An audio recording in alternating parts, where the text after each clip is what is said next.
ఇప్పటివరకు మనం factors analyse చేసాం కదండి. ఈ ఓవర్ ద 2 డికేడ్స్ ఒకవేళ తీసుకుంటే మీ అనాలిసిస్ ప్రకారం బెస్ట్ ఇన్వెస్ట్మెంట్ ఆప్షన్ వేర్ ఒక కామన్ పర్సన్కి అబ్బా నేను నమ్మగలుగుతాను, this is where I can, అలాంటి ఆప్షన్ గోల్డ్, రియల్ ఎస్టేటే అంటారా మీరు కూడా? కాదండి, gold and real estate, gold కొంచెం వరకు ఓకే అయి ఉండొచ్చు.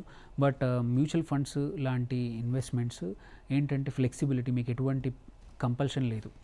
ఎప్పుడంటే అప్పుడు ఇన్వెస్ట్ చేయొచ్చు, ఎప్పుడంటే అప్పుడు విత్డ్రా చేసుకోవచ్చు. And at the same time returns బెటర్గా ఇస్తుంది.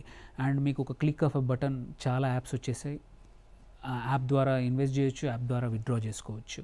సో అది అందుకే అది పాపులర్ ఇన్వెస్ట్మెంట్ అయిపోయింది. దాని తర్వాత గోల్డ్ కూడా ఓన్లీ ఫిజికల్గానే కాదు, ఇప్పుడు చాలా మటుకు డిజిటల్ గోల్డ్ రూపంలో వచ్చాయి. ఈవెన్ గోల్డ్ కూడా మ్యూచువల్ ఫండ్ లాగా పెట్టుకోవచ్చు. అండ్ ఈ మ్యూచువల్ ఫండే కాదు, ఇప్పుడు ఈక్విటీస్ కూడా, స్టాక్స్ కూడా ఎవరైతే డిసిప్లిన్డ్ ఉన్నారో, ఎలాగో సేవ్ చేయాలనుకుంటే మ్యూచువల్ ఫండ్ బదులు ప్రతి నెల 10,000 20,000 పెట్టి తనకు నచ్చిన కంపెనీలో పెద్ద పేరున్న కంపెనీలో అవి కొనేసినా సరే, సో ఇంత అంటే ఖర్చు పెట్టడానికి ఎన్ని అవకాశాలు ఉన్నాయి, సేవింగ్కి కూడా ఇప్పుడు అన్ని అవకాశాలు ఉన్నాయి.